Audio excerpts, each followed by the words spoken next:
کرتے تھے۔ بخاری شریف میں قبیلہ غامدیہ کی اس عورت کا تذکرہ موجود ہے جو خود آئی تھی، کوئی گرفتار کر کے نہیں لایا تھا، از خود آئی۔ احساس پیدا ہو گیا نا گناہ کا۔ یہاں بہت ساری غلطیاں کر کے بھی لوگ جب اپنی بات کرتے ہیں تو کہتے ہیں کبھی یاد تو نہیں کسی کے ساتھ زیادتی کی ہو، یاد تو نہیں کبھی کسی کا، بھئی آپ نے اتنے بڑے ولی ہونے کا دعویٰ کر دیا۔ انسان تو انسان رہتا ہے۔ بڑے بڑے لوگ کہہ گئے کہ یا اللہ اگر انجانے میں بھی بھول گئے ہیں تو ہم سے درگزر فرما، لیکن جب ہم تیار ہی نہیں ماننے کو۔ حضرت انس بن مالک کہتے ہیں وہ خاتون آئی، کوئی پکڑ کے نہیں لایا، کسی 14 دنوں کے ریمانڈ پہ نہیں اسے منوایا گیا، اسے وہ خود بخود آئی، اور کریم محبوب علیہ السلام کے سامنے جب وہ کھڑی ہوئی تو اتنے درد سے میں نے کم لوگ روتے دیکھے ہیں جس درد سے وہ روئی۔ عرض کرنے لگی حضور میں غلطی کر بیٹھی ہوں، مجھ سے زنا ہو گیا، مجھے پاک کر دے۔ تو محبوب کریم علیہ السلام نے فرمایا تو کیسے ثابت کرے گی تو نے گناہ کیا؟ یعنی مجرم کو ثابت کرنا پڑ رہا ہے کہ میں گناہ گار۔ یہ وہ کمال ہے کہ انسانوں کو احساس ہونے لگے کہ یہاں ہم غلط ہیں۔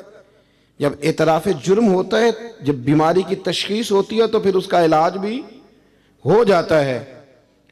حضرت انس بن مالک کہتے ہیں وہ عرض کرنے لگی حضور میرے پیٹ میں ناجائز بچہ ہے۔ حضور نے فرمایا جا جب بچہ پیدا ہو تو پھر آنا۔ وہ 8 ماہ کے بعد آئی تو اس کی گود میں پھول سا بچہ تھا۔ حضور نے فرمایا واپس جا، جب روٹی کھانے لگ جائے تو پھر آنا۔ وہ 2 سال 2.25 سال دودھ پلاتی رہی، پھر جب آئی تو بچے کے ہاتھ میں روٹی کا ٹکڑا تھا۔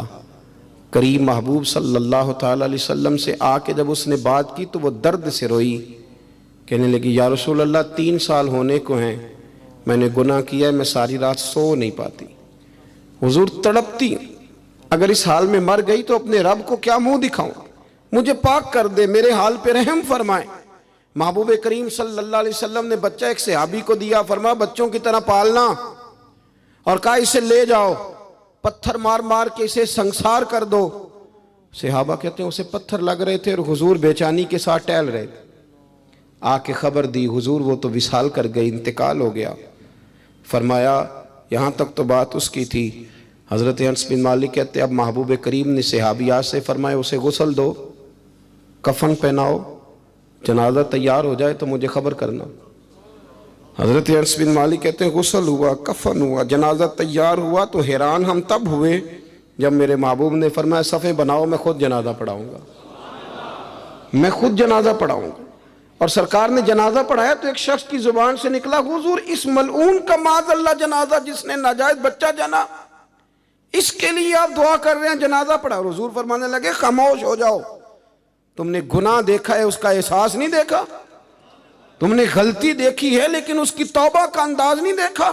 اور صاحب کنز العمال نے یہ لفظ نقل کیے ہیں کہ کریم محبوب فرمانے لگے اس نے تو ایسی شاندار توبہ کی ہے کہ اگر میں اپنی ساری امت میں بانٹ دوں تو اللہ سب کی مغفرت فرما دے گا۔ احساس جب پیدا ہو جاتا ہے نا اپنے دل کے اندر کہ یہاں میں غلط ہوں، ان العبد اذا اعترف ثم تاب تاب اللہ علیہ او کما قال نبی صلی اللہ علیہ وسلم، رواہ مشکات۔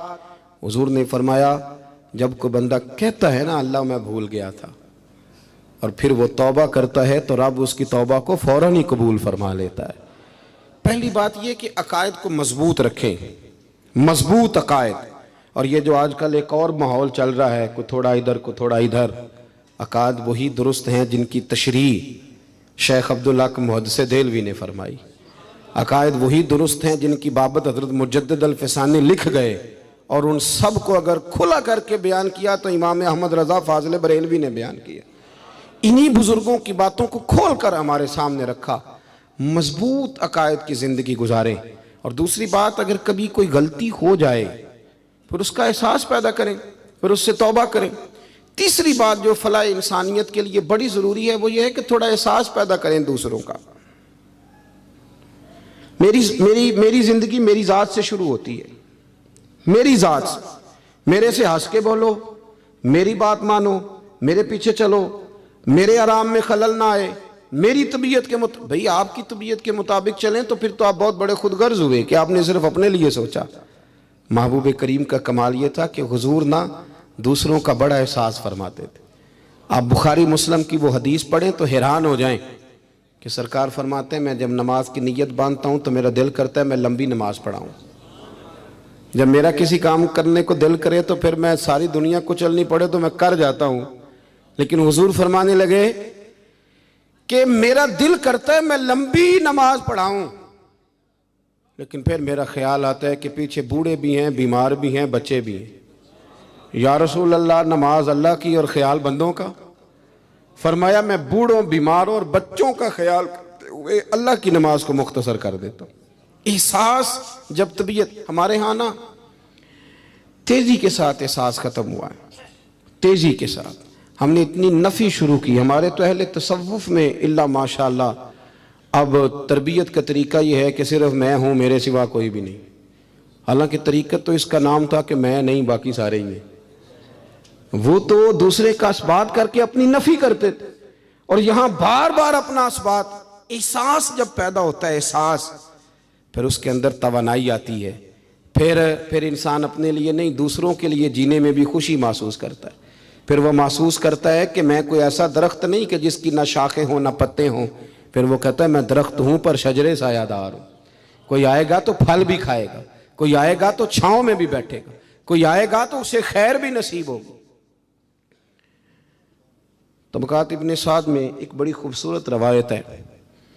حضرت عائشہ صدیقہ رضی اللہ تعالیٰ عنہ فرمانے لگیں کہ ایک دن نبی کریم صلی اللہ علیہ وسلم گھر میں تشریف فرما تھے اور طبیعت مبارک بڑی اشاش بشاش تھی. جب کبھی عذاب کی آیات آتی تھی تو غم امت میں پریشان ہو جاتے تھے، اور کبھی رحمت کی آیات آتی تو پھر حضور کا چہرہ پہلے سے بھی زیادہ روشن نظر آتا. پھر اللہ کی رحمت کے حوالے سے اور زیادہ خوشبوئیں دنیا میں پھیل جاتی. فرماتی آج بڑے حشاش بشاش تھے تو مجھے فرمانے لگے عائشہ تیرے ساتھ ایک بات کروں. میں نے کہا حضور میرے تو نصیب جاگ گئے، ضرور کریں. تو حضور فرمانے لگے تم کبھی مجھ سے بڑی راضی ہوتی اور کبھی کبھی نہ کسی اور اہلیہ کے پاس زیادہ وقت گزاروں تو دل میں بات بھی رکھ لیتی ہو. حضرت عائشہ کہتی ہے میں نے فوراً عرض کی حضور میری ماں مجھے روئے، میں اور آپ سے ناراض ہوں گی. تو فرمایا چل سن تو لینا پہلے. یہ احساس کی شدت اس کو ملاحظہ فرمائی.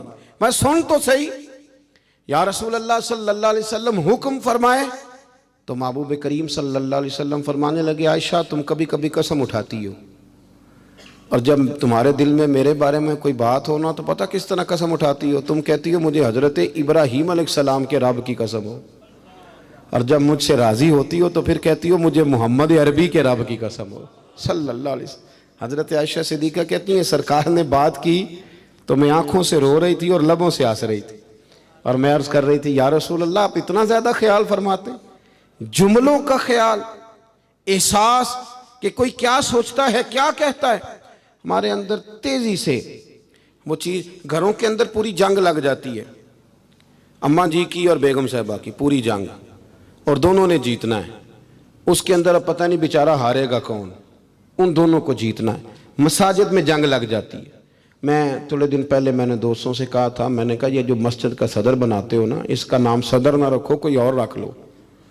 اس لیے کہ صدر تو سب سے بڑا آئینی عہدہ ہے، تو جب آپ صدر ہی کہہ دیتے ہیں پر اس بیچارے کا دل کرتا ہے کبھی اسمبلیاں ٹوٹنی بھی چاہیے، کوئی تبدیلی بھی ہونی چاہیے. آپ درجہ ہی بڑا اونچا دے دیتے تو پریشان ہو جاتا ہے. اندر رٹا بن جاتا ہے. ہمارے ہاں عہدوں کی جنگ ہے، لڑائی ہے. مسئلہ صرف یہ ہے کہ احساس نہیں. اگر احساس ہونے لگے پھر شوق بیدار ہوتا ہے، پھر انسان کسی کو کچھ دے کے راضی ہوتا ہے. پھر اس کا حضرت